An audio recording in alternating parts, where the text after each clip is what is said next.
Breaking news Bharat చిరకాల మిత్రదేశం Russia మరోసారి అండగా నిలిచింది. రష్యా అధ్యక్షుడు పుతిన్ ప్రధానమంత్రి మోడీకి ఫోన్ చేశారు. పహల్గాంలో జరిగిన ఉగ్రదాడిని తీవ్రంగా ఖండించారాయన. ఉగ్రవాదంపై భారత్ జరిపే పోరులో పూర్తి మద్దతు ఉంటుందని మోడీకి పుతిన్ హామీ ఇచ్చారు. ఉగ్రవాదులకు అండగా ఉంటున్న పాకిస్తాన్ను భారత్ అష్టదిగ్బంధనం చేస్తున్న సమయంలో మోడీకి పుతిన్ ఫోన్ చేయడం, సపోర్టు ప్రకటించడం ప్రాధాన్యత సంతరించుకుంది.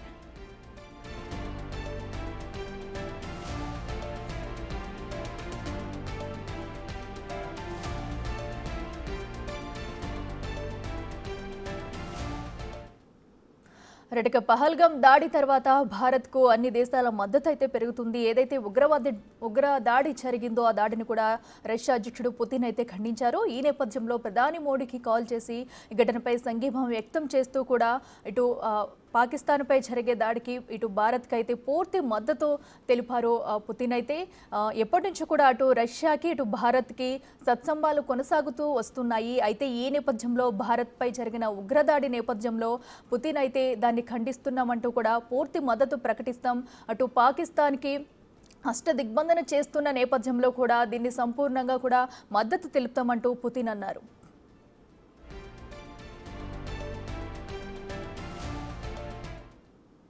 ఇదే అంశానికి సంబంధించి మరింత సమాచారం ఢిల్లీ నుంచి మా ప్రతినిధి శివ లైవ్లో అందిస్తారు. శివ, చెప్పండి, అటు పహల్గాం దాడి తర్వాత కూడా ఇటు రష్యా అధ్యక్షుడు పుతిన్ అయితే మోడీకి కాల్ చేసి దీనికి సంబంధించి కూడా అటు తమ మద్దతు ఉంటుందంటూ తెలియజేశారు. ఈ ఫోన్ కాల్ ఎలాంటి సంభాషణ జరిగింది, డీటెయిల్స్ ఏంటి? రైట్ అఖిల, భారత ప్రధాని నరేంద్ర మోడీకి రష్యా అధ్యక్షుడు పుతిన్ ఫోన్ చేసి ప్రజెంట్ సిచ్యువేషన్ పైన ఆరా తీసినట్లు కూడా తెలుస్తుంది. ఏదైతే పెహల్గాంలోని బైసరన్ వ్యాలీలో ఉగ్రవాదులు కాల్పులు జరిపిన తర్వాత ప్రపంచవ్యాప్తంగా కూడా ఈ ఉగ్రదాడిని అందరూ పాకిస్తాన్ దాని వెనుక ఉంది అనేది కూడా అందరూ దీన్ని ఖండించారు. ఖండించిన నేపథ్యంలో ఇటు ప్రపంచమంతా కూడా భారత్ వైపు ఉంది. దానిలో భాగంగా ప్రతి ఒక్కరు కూడా ప్రధాని నరేంద్ర మోడీకి ఫోన్ చేస్తున్నారు. దానిలో భాగంగానే ఇటు ప్రధానిని మిత్రుడిగా భావించే రష్యా అధ్యక్షుడు పుతిన్ కూడా ఫోన్ చేసి ప్రజెంట్ సిచ్యువేషన్ ఏంటి, ఎలా ఉంది సిచ్యువేషన్, ఏ విధంగా ముందుకు వెళ్తున్నారు, మీకు మా మద్దతు పూర్తి మద్దతు మీకు ఉంటుందంటూ కూడా ప్రధాని నరేంద్ర మోడీకి ఫోన్లో మాట్లాడిన తర్వాత మేము అండగా ఉంటామంటూ కూడా ఒక హామీ అయితే ఇచ్చినట్టు తెలుస్తుంది. అయితే రష్యా భారత్కు మద్దతుగా ఉంటుంటే ఇటు చైనా, మరోవైపు టర్కీ రెండు కూడా పాకిస్తాన్కు అనుకూలంగా ఇటు టర్కీ నుంచి యుద్ధ నౌకరు ఇప్పటికే పాకిస్తాన్కు సంబంధించిన పోర్టులోకి ఇటు టర్కీకి సంబంధించిన ఒక యుద్ధ నౌక కూడా చేరుకుంది. మరోవైపు ఇటు చైనాకు సంబంధించిన రాయబారి కూడా ఇటు పాకిస్తాన్కు సంబంధించిన అధికారులతో కూడా సంప్రదింపులు జరపడం, ఇటు పాకిస్తాన్ అధ్యక్షుడితో సమావేశం కావడం కూడా కొంచెం కీలకంగా మారింది. అంటే ఏం జరగబోతోంది అంటే ఇటు చైనా భారత్కు ఒక రకంగా వ్యాపార పరంగా అన్ని రకాలుగా కూడా భారత్ను వినియోగించుకుంటుంది. మరోవైపు సరిహద్దు వివాదం అనేది గత కొంతకాలంగా కూడా కొనసాగుతుంది. చైనాకు సంబంధించిన ఇటు భారత్కు సంబంధించిన చైనా వివాదం, బోర్డర్ సరిహద్దు వివాదం కొనసాగుతుంది. దానికి సంబంధించి గతంలో కూడా పలుమార్లు ఇటు చైనా సైన్యానికి ఇటు భారత సైన్యానికి కూడా గతంలో గొడవలు కూడా కొనసాగాయి. ఇప్పుడు ఇద్దరి మధ్య చైనా బోర్డర్ వివాదం అనేది కొనసాగుతుంది. కానీ ఇటు వ్యాపార పరంగా, వాణిజ్యపరంగా అనేక విధాలుగా భారత్ను వినియోగించుకుంటూ ఇప్పుడు మద్దతు తెలిపే అంశానికి వచ్చేసరికి ఇటు పాకిస్తాన్కు మద్దతు తెలుపుతున్న పరిస్థితి కనిపిస్తుంది. అంటే ఇప్పుడు ప్రజెంట్ ఏదైతే పాకిస్తాన్ అధ్యక్షుడితో సమావేశమైన చైనా రాయబారి ప్రధానంగా గతంలో ఏదైతే పాకిస్తాన్లో బలూచ్ లిబరేషన్ ఆర్మీకి సంబంధించిన ఉగ్రవాద సంస్థ ఇటు చైనాకు సంబంధించిన కొన్ని వాహనాలను ధ్వంసం చేశారు, ఆస్తులు ధ్వంసం చేశారనేది ప్రధానంగా ఉంది. దానికి సంబంధించి మాట్లాడడానికి పాకిస్తాన్ ఇటు అధ్యక్షుడిని కలిశారా, లేదా ఏ అంశాలపై చర్చించాలని కలిశారు? మరోవైపు అంతర్గతంగా అంటే బయటికి ప్రకటించినప్పటికీ కూడా అంతర్గతంగా మాత్రం భారత్కు వ్యతిరేకంగా పాకిస్తాన్కు మద్దతు తెలిపేందుకు అంతర్గతంగా సహాయం అందిస్తోంది చైనా. మరోవైపు దీనికి సంబంధించి అధికారిక ప్రకటన లేదు. కానీ చైనా భారత్కు వ్యతిరేకంగానే కార్యకలాపాలు కొనసాగిస్తూ ఉండేది. ఎందుకంటే ఇటు పాకిస్తాన్ భారత్కు శత్రు దేశం, మరోవైపు ఇటు చైనా కూడా శత్రు దేశమే. అంటే వ్యాపార పరంగా ఆర్థిక లావాదేవీలు ఏ విధంగా ఉన్నప్పటికీ కూడా ఇద్దరు కూడా శత్రు దేశాలుగానే భావిస్తూ ఉంటారు. దానిలో భాగంగానే చైనా ఇండైరెక్ట్గా పాకిస్తాన్కు మద్దతు తెలుపుతోంది. ఇటు టర్కీ కూడా భారత్కు వ్యతిరేకంగా పాకిస్తాన్కి మద్దతు తెలుపుతూ ఒక యుద్ధ నౌకను కూడా వారికి సహాయం చేసింది. ప్రజెంట్ పాకిస్తాన్ పోర్టులో యుద్ధ నౌక భారత్పై అటాక్ చేయడానికి సిద్ధంగా ఉంది. అంటే ఇండైరెక్ట్గా ఇటు చైనా, మరోవైపు టర్కీ సపోర్ట్ తీసుకుని భారత్ మీద యుద్ధానికి దిగేందుకు పాకిస్తాన్ సిద్ధంగా ఉన్నట్లు కూడా ఇప్పుడు జరుగుతున్న పరిణామాలను బట్టి మనకు అర్థమవుతుంది. స్వయాన రష్యా అధ్యక్షుడు ప్రధాని నరేంద్ర మోడీకి ఫోన్ చేసి ఏ అంశంలోనైనా ఏ విధంగానైనా మా సహాయం మీకు ఉంటుంది, మేము అండగా ఉంటాము అంటూ కూడా ఒక భరోసా కల్పించే ప్రయత్నం అయితే చేసినప్పటికీ కూడా అన్ని విధాల ఇప్పటికే పాకిస్తాన్తో యుద్ధానికి సిద్ధమంటూ త్రివిధ దళాలన్నీ కూడా సిద్ధంగా ఉన్నాయి. దానికి సంబంధించి ఇప్పటికే ప్రధాని నరేంద్ర మోడీతో త్రివిధ దళాధిపతులు గత వారమే సమావేశమయ్యారు. అందరికీ మీరు తీసుకునే నిర్ణయాలకు అన్ని అధికారాలు మీకు ఇస్తున్నాను, స్వేచ్ఛ ఇస్తున్నాను, ఫ్రీడమ్ ఇస్తున్నాను, మీకు ఏదైతే టార్గెట్ ఉందో ఆ టార్గెట్ ఫిక్స్ చేసి టైం ఫిక్స్ చేయండి, దానికి సంబంధించి ముందుకు వెళ్దామంటూ కూడా ప్రధాని నరేంద్ర మోడీ వారందరికీ హామీ ఇచ్చారు. కానీ ఈ ఇండియా ఎప్పుడు ఎటువైపు నుంచి దాడి చేస్తుందనే భయంతోనే ఇతర దేశాల సపోర్ట్ తీసుకునేందుకు పాకిస్తాన్ ప్రయత్నిస్తుంది. దానిలో భాగంగానే ఇటు టర్కీ నుంచి యుద్ధ నౌక తీసుకురావడం కానీ, మరోవైపు ఇటు చైనాకు సంబంధించిన రాయబారి వెళ్ళి కలవడం, అంటే రాయబారి కలిసింది దేనికి?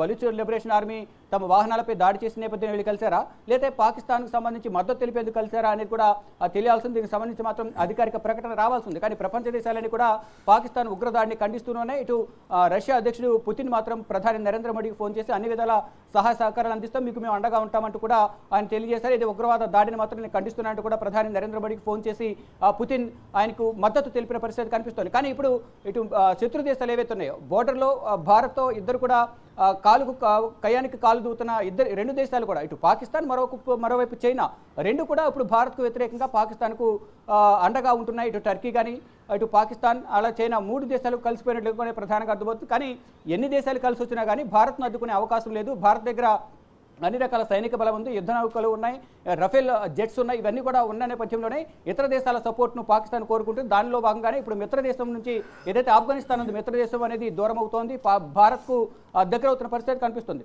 దానిలో భాగంగానే ఒంటరైన పాకిస్తాన్ ఇతర దేశాల నుంచి సపోర్ట్ తీసుకుంటుంది. ఎవరైతే భారత్కు శత్రువుగా ఉన్నారో ఇటు చైనా కానీ మరోవైపు టర్కీ కానీ, టర్కీకి గతంలో విపత్తులు సంభవించినప్పుడు కానీ భూకంపాలు సంభవించినప్పుడు భారత్ నుంచి అనేక సహాయ సహకారాలు అందించారు. కానీ ఇప్పుడు యుద్ధ సమయం వచ్చేటప్పటికి పాకిస్తాన్కు మద్దతుగా టర్కీ వెళ్తుంది. దానికి సంబంధించి యుద్ధ నౌకలు కూడా వారికి సహాయంగా ఇచ్చినట్లుగానే ప్రధానంగా అర్థమవుతుంది. ప్రజెంట్ ఇప్పుడు పాకిస్తాన్కు సంబంధించిన పోర్టులో ఇప్పుడు యుద్ధానికి సిద్ధమన్నట్లు కూడా టర్కీకి సంబంధించిన యుద్ధ నౌకను మోహరించారు. మరోవైపు చైనా కూడా సపోర్ట్ చేస్తోంది. అంటే అధికారికంగా ప్రకటించినప్పటికీ కూడా చైనా రాయబారి ఇటు పాకిస్తాన్ అధ్యక్షుడితో సమావేశం కావడం, ఈ పరిణామాలన్నీ కూడా ఇటు పాకిస్తాన్కు చైనా టర్కీ మద్దతు తెలపబోతున్నాయి అనేది కూడా తెలుస్తోంది. దానిలో భాగంగానే ఇప్పుడు ప్రధానికి రష్యా అధ్యక్షుడు పుతిన్ ఫోన్ చేయడం పట్ల కూడా ఇటు భారత్కు మద్దతు ఇవ్వబోతున్నారు, అన్ని రకాల సహాయ సహకారాలు అందిస్తామంటూ కూడా పుతిన్ ఫోన్ చేయడంతో మరింత ఆందోళనలో పాకిస్తాన్ ఉంది. దానికి సంబంధించి ఇప్పటికే పాకిస్తాన్ అంతర్యుద్ధం ఎదుర్కొంటున్న పరిస్థితి కనిపిస్తోంది. ఇటు బిఎల్ఏ కానీ టీపీటీ తెహ్రీక్ తాలిబాన్ ఉగ్రవాద సంస్థ నుంచి కానీ మరోవైపు బలూచ్ లిబరేషన్ ఆర్మీ ఇప్పటికే అంతర్యుద్ధంతో